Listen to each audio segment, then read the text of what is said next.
Hello, and welcome to Allegheny County Library's Let's Get Lit. This is where we talk about exciting titles so you, our patrons, can know what to read next. We will be talking about hot new titles to the library and also still burning titles, which may be older but are ones we have loved. Let's Get Lit is available in video format on the ACLS YouTube as well as in podcast format on Apple, Google, and Spotify, so you can subscribe for updates when we release new episodes. Let's Get Lit will be bi-monthly, and we would love your feedback as we do this. Contact information will be in the description as well as at the end of the episode. Any titles mentioned will have links to our catalog in the description as well. Now, let's get lit. I'm Allie. I'm Shane. I'm Liz. I'm Kathy. And on today's episode, we are going to be talking about cozy reads. I think cozy means something a little different to each of us, so I'm going to open it up to what cozy means to each of us here. Kathy, what does cozy mean to you? Kathy's our coziest. Yes. Cozy means a cup of hot chocolate that is rich and warm and chocolatey. That's not what I have. And when you drink it, you feel great. And so the same way with a good book. A good cozy book is rich, it's comforting, but even if it has challenges, the characters in that book overcame those challenges, you walk away feeling great. Yeah, it's a warm and fuzzy read to me, and I know that it ends happily. Like, that's pretty much the only thing I really need to know going into it. They can deal with hardships, but I have to know that it ends happily. It's happily ever after. Yeah. A lot of violence. Really? Never? I don't know. In my cozy reads, I don't believe there is violence. Do they usually hinge on murder plots, though? Absolutely not. Okay. No, my cozies, well, once in a while we have a cozy read that involves a murder, but in general, it's usually hardships that they overcome. And they meet that challenge head on, and they come out being a better person and walk away feeling like, oh, there's something great in the world that happened today. Yeah, I have to say the same thing is true for my interpretation of the cozy read and cozy watch classification. So it's not too confrontational, I'd say. It's like reassuring, takes you to a place where you feel comfortable. I think for me it's like a time and place, really, also. Like it's a thing set in the past feel more comforting because they're not as intimidating as like the unknown future. This first one was by Christy Cameron, The Lost Castle. But it is so fascinating because it brings the past to the present in 3 different time periods. You're dealing with the French Revolutionary War, the French Revolution, World War II, and the present day. You have 3 different strong women through these different time frames that are actually connected by the lost castle and by a brooch it's called the Gold Fox brooch that's passed down through the generations. It's a very fascinating read because the modern day granddaughter of Lady Vi, which is in a nursing home, and she's suffering from Alzheimer's disease. And in her lucid moment, she brings back these memories of a lost castle and being in World War II.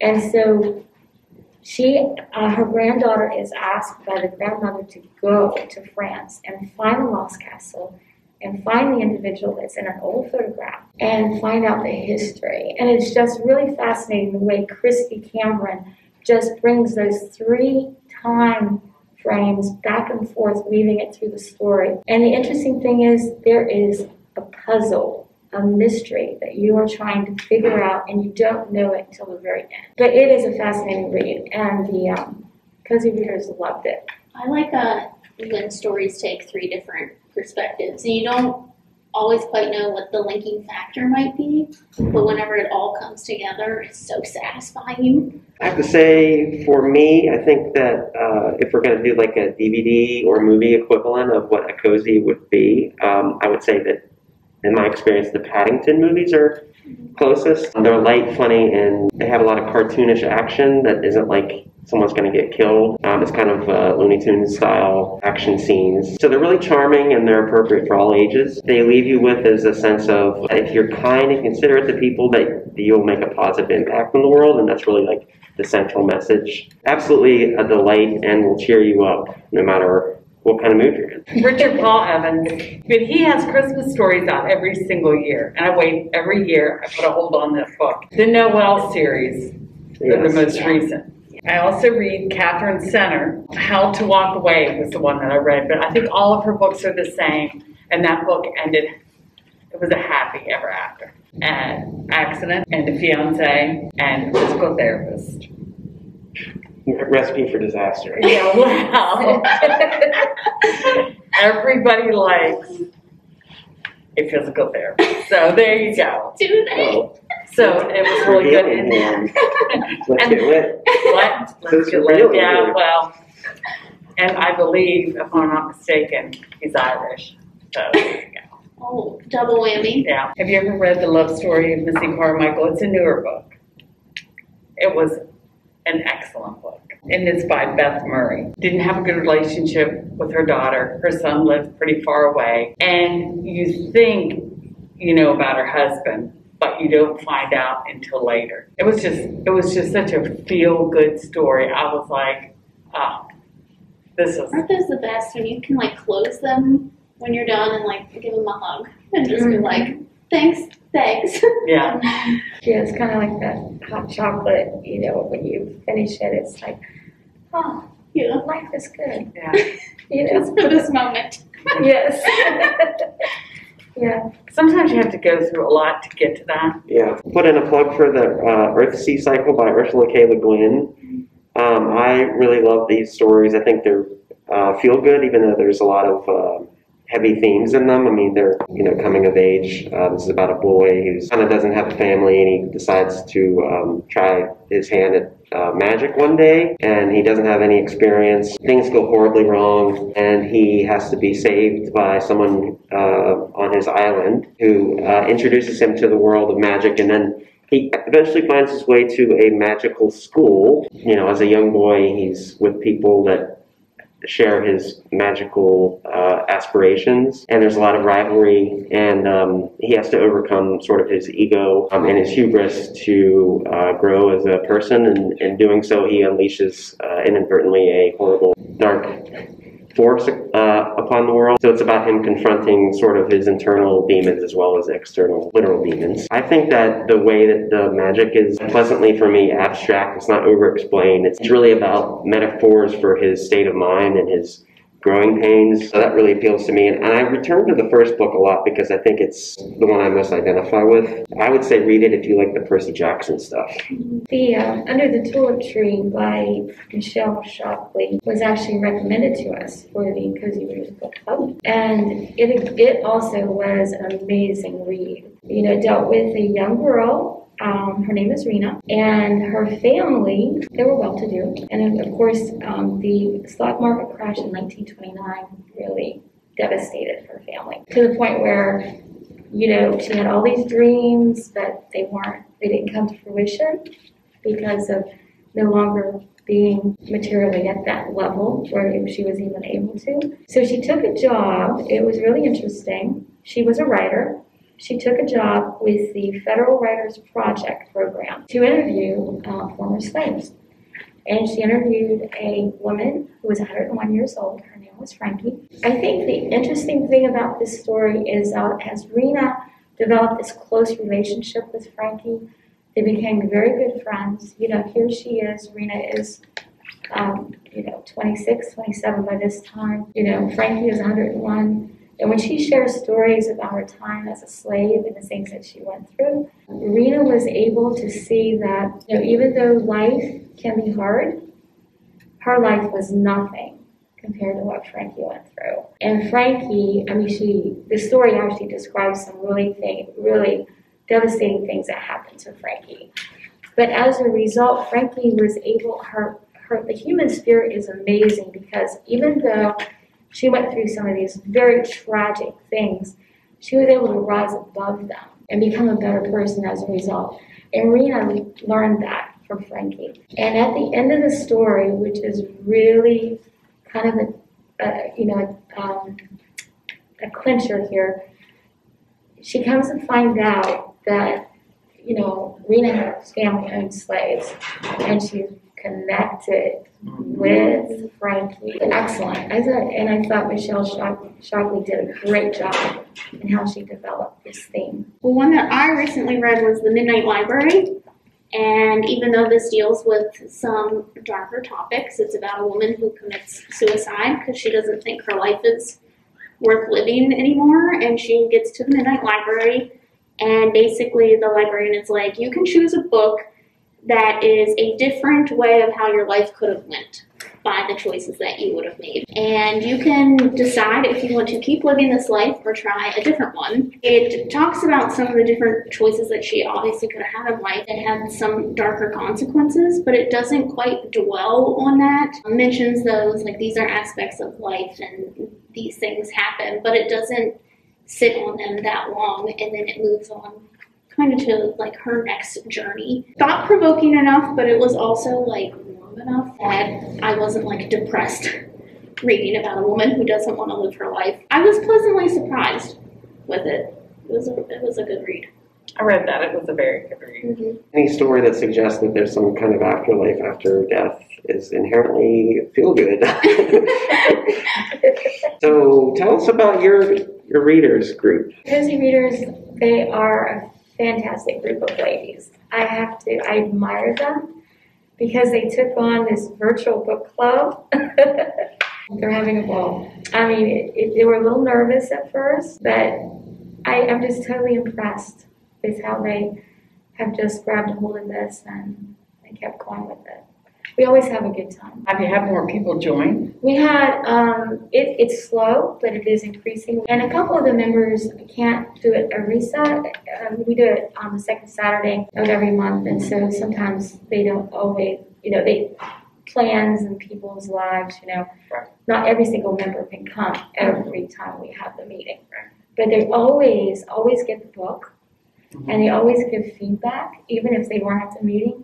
They will say, wow, that was an awesome book, or no, I didn't like that book. So they're very much involved. Do you have your book selection for May? I knew you were going to ask. May is Out of the Embers by Amanda Cabot. I have it on Hoopla, I have it in regular and large print. I have another book to tell you about. Okay. This one was another one that the group really loved, and it was called Healing Hearts by Sarah Eden. And it takes place in Miami in 1876. Young girl, you don't really know a lot about her at first. When she's introduced, she has a secret. She doesn't want anybody to know. So she applies for a job in this small town in Wyoming. Things get crossed, and she thinks she's applying to be a nurse, but she's actually applying to be a mail-order bride. And so when she gets off the... I hate when that happens. Yes. So when she gets off the stage or the train, I forget which one, everybody in town is like, because it's a small town, everybody's involved. They take her off the train. They're getting her ready to have this wedding, and she has no idea what they're doing. And so when she gets to the church, she's thinking, this is weird, I'm a nurse. Finally figures out that she's supposed to marry the doctor. She runs away. She's like, no way, I'm here to be a nurse. So in any case, the funny part is that the doctor is understanding, and he hires her to be his nurse.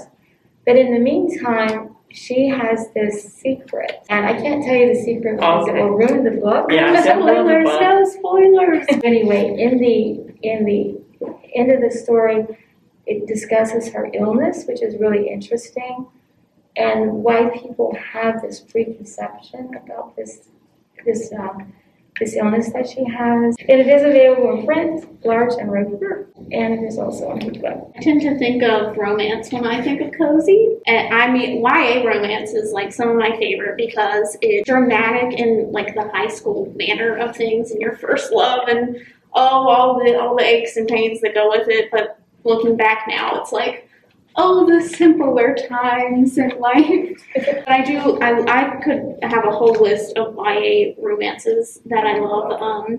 To All the Boys I Loved Before, which Netflix adapted. I love that series so much, about navigating high school as a hopeless romantic. 10 Blind Dates, which is about a girl who her family sets her up on 10 blind dates, and they're silly and they're fun, and it's just just a good time. And then Eliza and Her Monsters is another one that I highly recommend. I started this book one night thinking, I'll read a chapter or two and I'll go to sleep.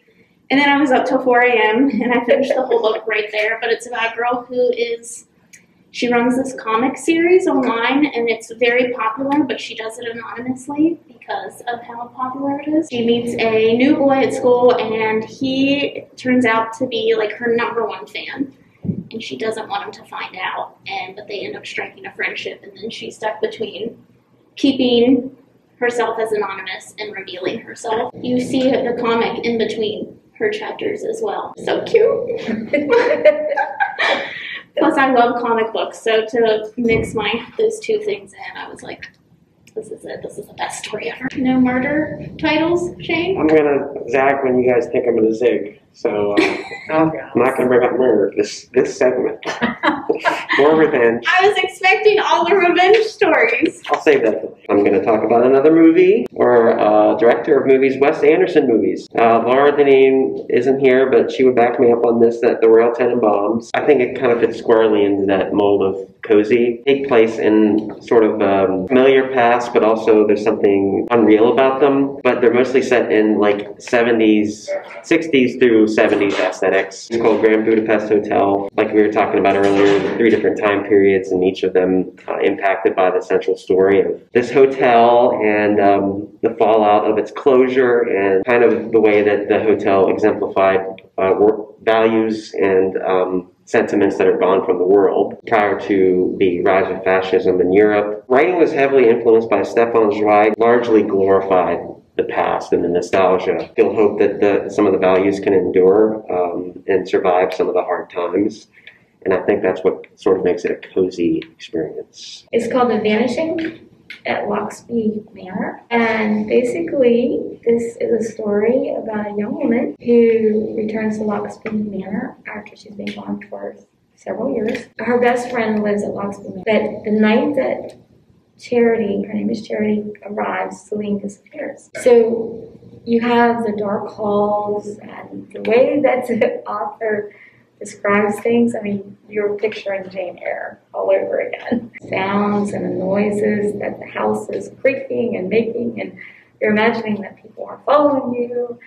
But in any case, she's determined to find out what happened to Celine. It leads to some very strange things that happen in the house. So yeah, it will definitely one of those that you can't put down. You've got to find out what happens. Well, that is it for our cozy episode.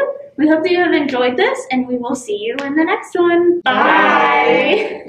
Thank you for joining us for Let's Get Lit. Don't forget to subscribe so you don't miss out on future episodes. If you have any questions, suggestions, or want recommendations, please contact us either in the comments section, by giving us a call, or by emailing us at letsgetlit@AlleghenyCountyLibrary.info.